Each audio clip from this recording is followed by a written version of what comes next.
had told me leading up to Santa Rosa that you felt like the team was about to turn the corner and get that first win.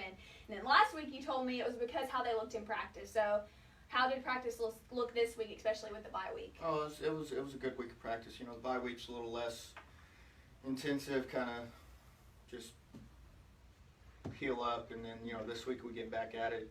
1-0 at the end of the week, and really focusing on the opponent at hand. And we had a good week of practice. Yeah, and so hopefully this is a dumb question, but with you and your quarterback play, I don't think it is. So is Banya going to be the starting quarterback tomorrow? Yes. Okay, good. And so how has the extra week kind of given him time to really maybe say learn the position? Oh, it was very beneficial. I mean, that had nothing to do with my thinking of when we put him in there. It just worked out that way. And an extra, whole another week of practice. The more practice he gets, just the better he's going to be, because he was very new at it. Yeah. For Santa Rosa. Well, I just couldn't believe that he said last week you can watch the playbook last week, and he said he's never played quarterback, even in Pee Wee. And so for him to kind of put on that performance, I just thought it was really interesting so I was going to ask that. And along with that, not just him, but how did you see kind of him mesh with the whole entire offense during the extra time? Oh, he, like a duck to water? Is that yeah, it was seamless. I mean, he was part of the backfield, and it was smooth. Yeah. And so, kind of along those same lines, what are the things that you're kind of expecting from the offense to keep the momentum that they had from Santa Rosa? It's against Kingsville. Keeping up our execution. That nothing against.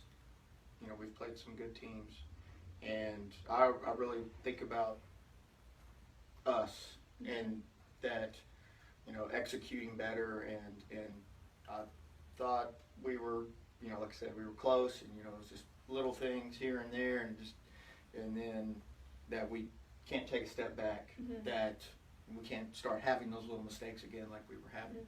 So as long as and that's the great thing about practice. The more you practice, hopefully the less mistakes you're going to make, and that's what I anticipate and that our offense is going to be able to do, because they saw when we stopped those mistakes what we're capable of. Sure. And then Kingsville likes to run the ball. They can throw the ball a little bit. So kind of what are the keys on defense to stop them?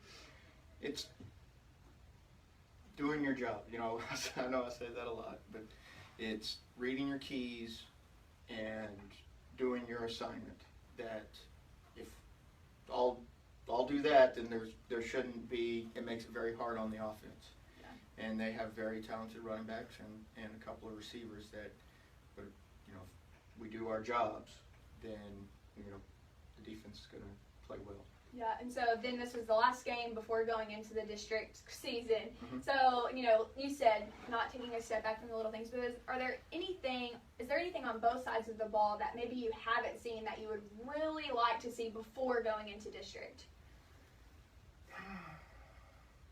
Putting it all together. I think that's one of the things that I've seen what I wanted to see. And then in spurts. Yes, and it's that all gelling and all coming together, and you kind of you don't plan on it or purposely say, okay, let's gel when district starts. You'd love for that to happen week 1, and hopefully that we're getting to that point, that we're getting better every single day, and that it's it's almost like a light switch. When it's awesome when it just all comes together, and we did that last year, and it was just the hard work and preparation, and it just finally comes together and you get on a roll. Yeah, and so then as far as injuries, I know we had kind of, bye week 2 is always good for on the injury side. So are there some kids that are going to be back maybe that? Tim's about up to 100%, and Michael Yardley, he's pretty darn close, and the bumps and the bruises and things like that, those heal up, so we should be fairly fresh going into the game, and I'm anticipating pretty much have everybody back before Senton. Okay, awesome. Well, thank you as always for your time, and Tomorrow, let me make sure I get this right because it's really confusing. Play HM King, Yes. right, in Kingsville at the Texas A&M Kingsville Football Stadium. Correct. Javelina Stadium. Javelina Stadium. In Kingsville. In Kingsville. I don't know the address. Sorry. Kickoff at 7:30. I will be there. So if you're not going to make it out to the game, be sure to follow Progress Index Facebook page and Progress Index TX Twitter handle on Twitter. I'll be live tweeting the game, and also on Facebook I'll have quarterly updates. So see you guys then if you're going, and thanks as always for watching.